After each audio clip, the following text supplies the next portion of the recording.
आज आपण श्रवण करणार आहोत श्रावणी सोमवार व्रतकथा. ऐका परमेश्वरा सोमवारा तुमची कहाणी. एक आपलं आटपाट नगर होतं.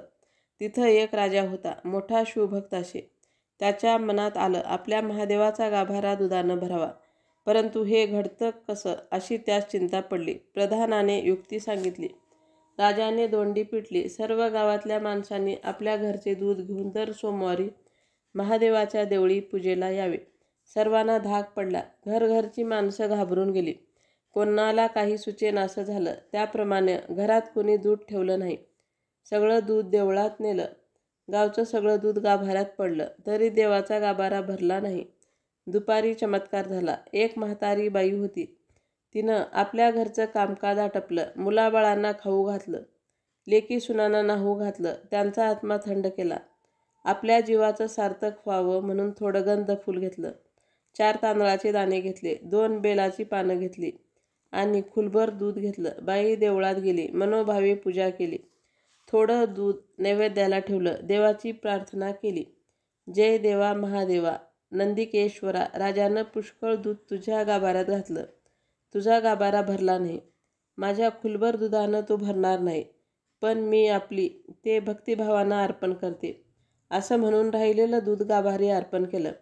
पूजा घेऊन मागं परतली. इकडं काय चमत्कार झाला. म्हातारी परतल्यावर गाभारा भरून गेला हे गुरुवानं पाहिलं. राजाला कळवलं, परंतु तिचा काही केल्या पत्ता लागेना. दुसऱ्या दिवशी राजानं शिपाई देवळी बसविले, तरीही शोध लागला नाही. चमत्कारही असाच झाला. पुढे 3ऱ्या सोमवारी राजा स्वतः बसला.